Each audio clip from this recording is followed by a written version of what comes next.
take some questions, but more than anything else, just would love to hear suggestions, comments, ideas, concerns, complaints, or praise if you'd like to. I mean, I'm happy to take that.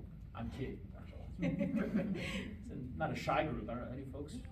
Yeah, yes. Yeah, I'm Anna Drexler-Dreiss. Thanks for being here, Congressman Neguse. I wear a lot of hats in this county, but my question is related to Grand County's Open Lands, Rivers, and Trails Fund. It's a fund that's generated by a countywide sales tax, and it has strong support here locally. In 2016, when it was initially passed, 60% of voters voted to increase sales tax countywide. And then in 2023, when it was reinstated, 72% voted in favor. So strong support locally. Money is available for wildfire mitigation, acquiring land, acquiring water rights, trail creation, maintenance. So there's a lot of critical work here in the county. It was really envisioned to be seed money for larger like state and federal grants. So as you know, there's this severe bottleneck with federal grants especially, and also the lesser degree state grants. So I'm wondering if you are aware of any like upcoming state and federal opportunities or any like movement on especially federal grants. Yeah, kind of the $1 million question, the federal grants. Yeah. Great question. Certainly familiar with the program that you mentioned, and I think the voters of Grand County making the decision that they did is reflective of their commitment to protecting and preserving the wonderful treasured public places and spaces that y'all are blessed to have here. I would be lying to you if I told you that we're not facing some real choppy waters with respect to federal funding opportunities. In the past, we've had some success in securing some resources for the town of Granby, of course, working with their mayor on community project funding, with the county government as well. We don't anticipate that there will be a lot of community project funding resources available in the appropriations process. The cycle is open, but as you may be familiar with, the last iteration of projects for the prior fiscal year, after we had already selected them and folks had worked through the process and we had spent a lot of time partnering with folks, the majority in the Congress decided to shelve those, and so there were no community project funds allocated for the last fiscal year. They have indicated that they're going to reopen the process, and so our current intent is to essentially give an opportunity for the 14 projects we selected last time. I can't remember, Emma is here.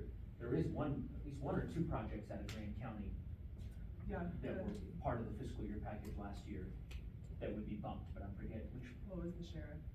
It's the sheriff's, yeah. So the sheriff has a project, for example, with about a couple $1 million that will likely now get resubmitted for the next fiscal year. Anyway, long-winded way of saying, I don't anticipate that you're going to see a lot of federal revenue streams available. We're of course always happy to be helpful. We'll write letters of support for raise grants or build grants, you name it. If it's something that this community cares about and feels passionate about, then we'll of course lend our support.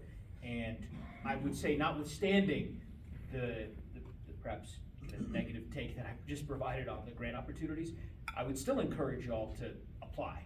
And you can work through Julie and Emma in our office to identify different opportunities. I'm less optimistic that in light of what's happening at the federal government level and the way that these agencies are being cut, that we're going to see a lot coming my way to federal government. That's a as expected answer, but I always like to ask. No, and it's still worth applying, right? I mean, this is for now, I mentioned raise and build. Those are they may get rebranded by the new Department of Transportation Secretary, but those are core transportation grant programs that we've had success in securing in the past, and at least as of now, they still exist, and they're still open for applications. So I think it's important for Grand County to participate, and then we'll see where it goes. Thank you. Yeah, of course. Calls for $880 billion of cuts from the Energy and Commerce Committee. They're really the only place that they'll be able to generate that kind of number, right? $880 billion a lot, is by cutting Medicaid. And if you got Medicaid, I think there's a misconception about who that impacts. It impacts working class Coloradans, right? It impacts children, and it devastates rural communities, rural hospitals.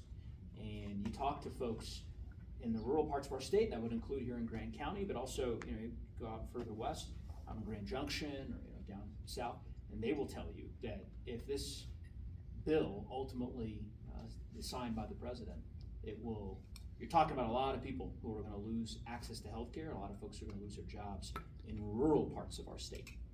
And so we're working really hard to make the case, I think, to our colleagues that there are other ways to generate, savings and revenue streams, but that gutting Medicaid and hurting rural hospitals should be a non-starter. And that's the argument I've been making, and I'm hopeful that argument will prevail. But probably next time I'm here in Grand County, you'll know. Yeah, I'll probably be back up here end of May, I think. It's right after the final vote on that bill. Do you Yes, have ma'am. some final words of advice to while you are fighting for these things for Yeah. us, what we can be doing that is most effective to Totally. get that answer to your colleagues? What a great question. I think there are two things that you can do. One is, not to repeat my earlier request, but I do think sharing your stories is helpful. I will get a story about a particular healthcare provider or family that's being impacted, in Steamboat Springs, and I will share that on the floor of the House because I think you want to build a crescendo of voices such that you begin to shape public opinion. There's this, for whatever reason, and maybe it's just a symptom of the toxic political environment that we find ourselves in these days, that there's a misconception that our public institutions are kind of impervious to public opinion, which is not the case, right? If enough people here in Granby, let's say, email the mayor and demand that he do something, he's probably gonna, I know the mayor pretty well, depending on what it is that you ask him. I'm just giving you a hard time. I'm kidding. But he's gonna listen, right? He's gonna listen. It's not, and we've got some council members here, so I don't wanna just pick on the mayor. But the point is that these institutions are not impervious to public opinion, right? So you can shape these decisions. We all have agency, and part of it is just lifting our voices in support. I suspect you have some family that live in the western part of our, even further west, right, on the western slope, or maybe down in Adams County or elsewhere, and I think telling them that they ought to communicate their concerns to their senators, their representatives, very important. Second thing I would say, we welcome your ideas. The truth is, I mentioned the bills that we got passed last Congress, 12 of them, different laws that were signed. The vast majority of them were not my ideas. These are bills that came from ideas that were suggested by folks in our community, including out here in Grand County and elsewhere in the district.